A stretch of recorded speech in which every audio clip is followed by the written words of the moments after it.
Howdy, folks. What you're looking at, and you've seen it before, is my 1995 Firebird Formula. Now, you may say, so what? It's not a Trans Am. It's not a Firehawk. Well, let me give you a little information about this. The only difference between a Formula and a Firehawk is the air induction system. Pretty much it. Maybe better brakes. A Formula is basically a V6 Camaro with a Trans Am drivetrain. So you could think of it as a sleeper Trans Am. And that's what makes it fun. Because people think this is a V6. Because there's really nothing to indicate otherwise.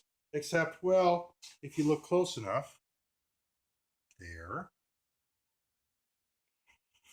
The wheels don't mean anything because, hell, I had a Camaro with these wheels, only not chromed. And another little indicator. Thing you'll find out about formulas, rather. Now, this is a 95. 93, 94 might say Formula V8. But this just says Formula on the back bumper. And the taillights. That is not a 95 V6 taillight, nor is it a Trans Am. It's kind of unique. It's how you identify them. If you notice, and actually you'll see it better if I turn the lights on, which I'll do shortly here.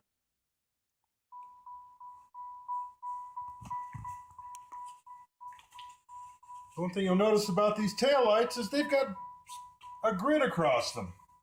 And formulas do not have a decal in the center. This is unique. No V6 has these taillights. Most of the V6s don't have the bar. They're straight there, completely clear back here. They don't have this bar. So there's a couple of distinguishing factors. Oh yeah, and the other thing, which is also common, it has the transmission perform button, which changes the shift points. TAs have that as well, this vintage. Okay, I'll tell you something about 1995. It's a transition year. It's a weird year. It is still what's called OBD1, 1996, and I had a 96 Camaro, so I know this for a fact. It was the first year of OBD2 for GM in most of their vehicles. Which means this car has still basically got the same kind of computer control as something from 1981 on, except it's got fuel injection. That means it has a lot fewer sensors, but also means it has a lot fewer diagnostics, so it's a little harder to trace down when there's an issue. But then again, there's fewer things to deal with. This car is basically teal. It's not blue. It's not green. It's somewhere in the middle. It's unique. And yes, it has 80% of the paint on this car is original, but, and I don't know if it'll show it, but you can kind of see it here. It's got the typical 1990s sunburn, water-based. Remember, GM was still new at water-based paints, so the clear coat has failed on this rear wing. I'll eventually have that repainted. The roof has been repainted, and the rear bumper has been repainted. But they're not. The paint is original on this car. Okay. So we've got a little background about the car. It is a 5.7 liter, 350 cubic inch Generation 2 Chevrolet V8. This is the GM corporate V8 motor. In the mid-90s, GM moved to corporate motors. Actually, they moved to them sooner than that, but this was, at this point, if you had a V8 in a GM car, Chevrolet made it. If you had a V6, chances are Buick made it. The Buick examples of Firebirds usually had this model. 95 could have had a 3.8 3800 V6 or a 3.4 liter V6. You want the 3800. Anyway, it's a fun car, but it is a performance car. Now, I have heard arguments to the effect that performance cars are made for racing. No, they are not. In fact, if you read any manufacturer's warranty, they find that you blow up something, you blow up the engine, blow the tranny, whatever, during the warranty period, and they find out you were racing, your warranty is void. I don't care how much of a performance car it is. And guess what? That applies to Hellcats and Corvettes and Camaro SS's and Mustang GTs, even if they're a Shelby. I don't care what you pay for it. You race it, the manufacturer finds out about it, your warranty is over. So understand that. Unless the car is specifically prepped, and it will not be warranted by the manufacturer, it will be warranted by whoever modified it. Understand that. What you're looking at here is a Generation 2 LT1 Chevrolet small block. Displaces 350 cubic inches. Now, factory rating is 275 horsepower, 320 foot-pounds of torque. Okay, that's a lie. This is basically a Vette motor. They said detuned. It's not detuned. It's a lie because they didn't want to undercut Corvette sales, which cost about 10 grand, 10, 20 grand more than this car when it was new. You were talking at the time of Gen 4 Corvette. It's got all the same pain in the ass things about it, though. It's hard to work on. Everything's done from underneath. And if you want to rebuild the engine, you're better off just unbolting the whole freaking drivetrain and dropping it out of the car. That's how it works. This car I've been working on, I've owned it for 5 years, almost 5 years. And I'll put it to you this way. It has 175,000 miles on it. When I bought it, it had 152,000 miles on it. Within 24 hours of delivery, I had dumped $1,000 into this car because the radiator had a hole, the water pump was bad, and a host of other things that made it undrivable. It's a used car. Expect it. My rule about cars is, buy a used car, expect to spend $1,000 within 6 months. That's just how it is, folks. You're buying someone else's trouble. However, this car has a storied history. Not anything great with racing or anybody had signed the glove box or anything like that, but this car has been in my family since new. I was there when this car was purchased new. In 1994, in December. I bought this car from, yes, my mother. My mother is a cool person. She is somebody who is of the boomer generation and owned and drove muscle cars almost exclusively.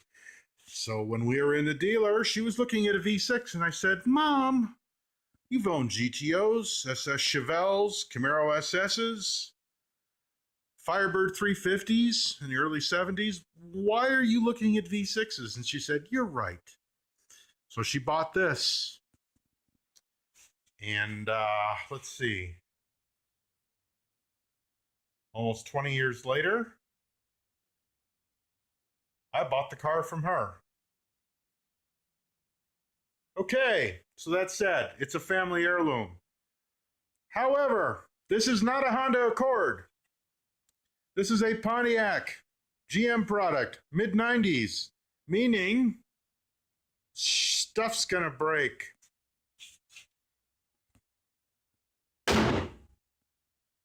No, that didn't hurt it.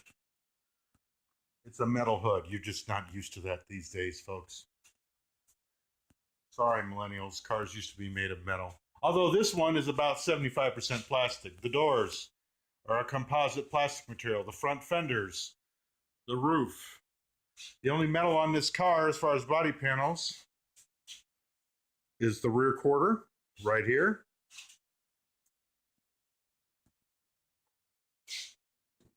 And the hood. The rest of it's plastic. Started with the Fiero, ended up in here. What I will tell you is this car is a lot of fun. I owned a 2008 Mustang GT 5-speed, and let me tell you one thing I know for certain, having driven both of these for a long period of time. This car is faster. Even with an automatic. This car is faster. It's better balanced, it's better performing, but it's also less reliable. Let me run down the litany of what I did.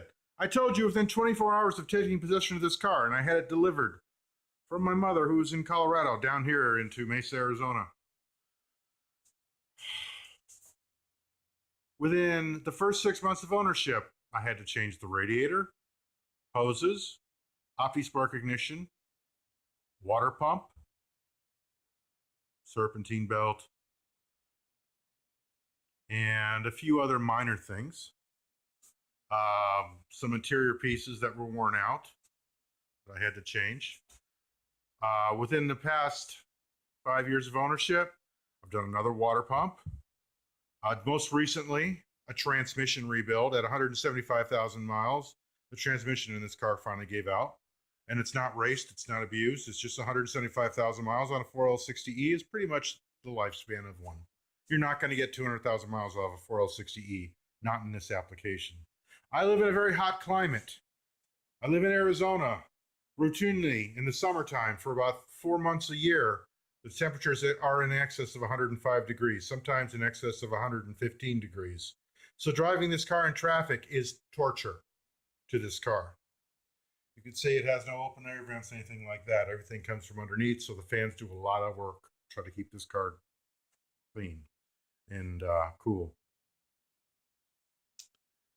It is a fun car, but it is a lot of work. We're currently on the roster of things to fix.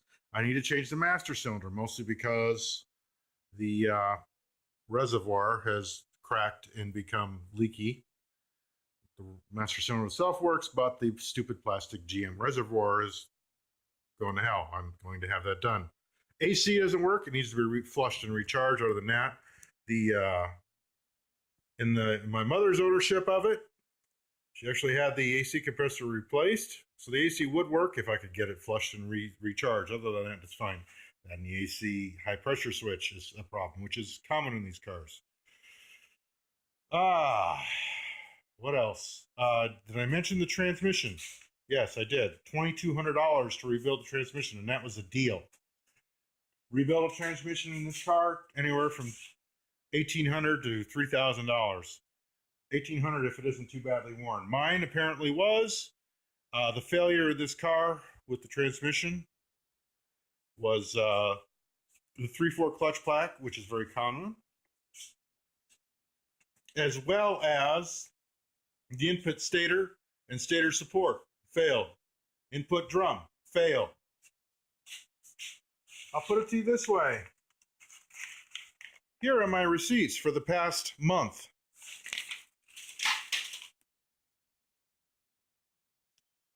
I've also had to change the water pump again. The engine control temperature sensor again, which was less than a year old. I spent $800 for 3 weeks of this car to be tied up on a rental car. The $2,200 transmission right there. Not to mention a host of other things. What else has been fixed? Tranny mount. This thing's gone through 4 tranny mounts. I finally went to a urethane tranny mount because it kept ripping them off because, yeah, 320 foot-pounds, guys. I'm telling you something. That means something.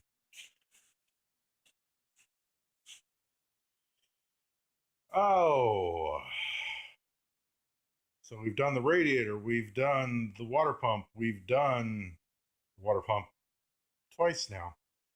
The OptiSpark distributor. What else have we done? The transmission.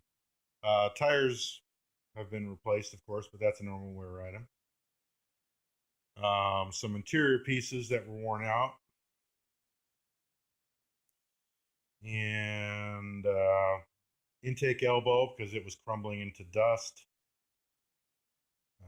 Things like the EGR wasn't working. The EGR is replaced. A few sensors were replaced. The catalytic converter gave up the ghost at 160,000 miles. We replaced that. So, yeah, it's had some fairly expensive replacements. And like I said, this is not a Honda Accord. And if you buy a performance vehicle, it doesn't mean it's meant to go to the racetrack. It just means it's meant to offer a higher level of performance. But with that higher level of performance comes a higher level of maintenance. You need to understand that. So, what's left to do? Like I said, the AC needs to be recharged. The master cylinder needs to be redone. I've still got some interior work. I've got to get a new headliner because the old one was falling on my head. Um, but all in all, I love the car. I want to keep it running. And at my age, it's cheap to insure. I don't drive it like an idiot. I try to be careful with it. I treat it as an heirloom. Right now, it's my daily driver. I prefer it wasn't that because I think it's brutal to a car, though, especially in the traffic volumes we have here in the Metro Phoenix area. But I love it, and it's worth it to me.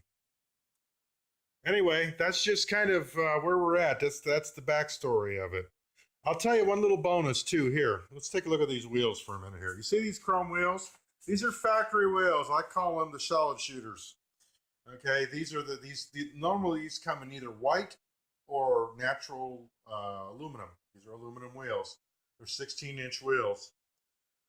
These are chrome. This was a special thing done, and this center cap is plastic, and that was chromed as well. These wheels are as old as the car, so you're talking 1995 to 2018. Well, what is that? 23 years, something like that. These wheels, I'm going to keep them on here as long as I possibly can. They're made for the car, and they have a good story.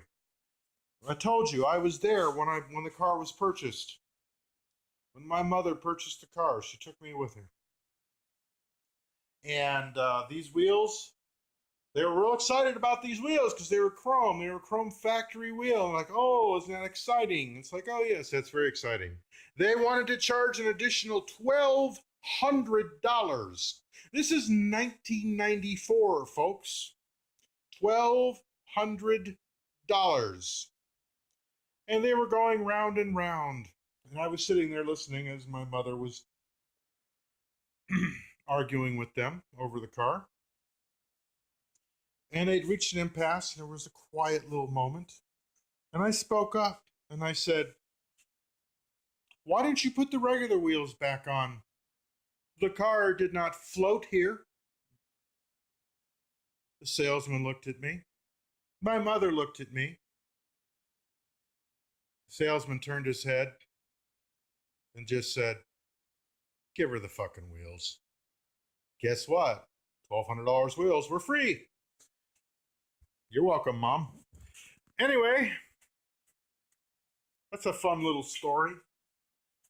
This car has been driven. It has not been abused. That's why it looks the way it does. That's why things are not worse than they could be. And it will remain that way. Although sometimes it aggravates me because I honestly can't rely on it. This is a car that's meant to have fun with. It's meant to be driven, but it's not meant to be a daily driver. It's just not in rush hour stop and go traffic. These are terrible, especially because of the cooling. Like I said, I've gone through 2 water pumps in 4 years. And it's just the way it is. Other than that, it's a great car. And I do appreciate it. I like the way it drives. I like the way it feels. And it deserves to be in collector status, much like my El Camino, which has currently got a blown engine. So it's sitting on the side of my house undercover, which is very sad. But folks, that's the story of the 95 Formula. I've owned it since October 2013. And I intend to own it as long as I possibly can. It's a good car. Means a lot to me. It's got a story. It's an heirloom. It's part of the family. Anyway, that's the story of the Formula. That's kind of an update of what's going on with it, what you can expect. I'm telling you, if you buy one like this, it's got that much mileage on it, even if it was well cared for, as this one was, you are probably going to be looking in the neighborhood of $2,000 to $3,000 minimum to get it in shape. So it's drivable, passes emissions, is safe, all that kind of stuff. That's just the way things go. But it's worth it. Right now, value on this car as it sits, it's about $4,500. That's what this car is worth. It's just on the cusp of collector status. Another year or two, it will be in collector status, and you can literally see those values jump. And they didn't make as many formulas as they made Trans Ams and V6s, so that makes it a little more special. It's a special car. It's got a special story, and it's a friend. That's all I can say. It's a friend of mine. Thank you for watching. Thank you for bearing with me and listening to me drone on and on about this. You folks have a great day, and if you find something like this out there, let me tell you something. It's a labor of love. Keep that in mind. And I'm out.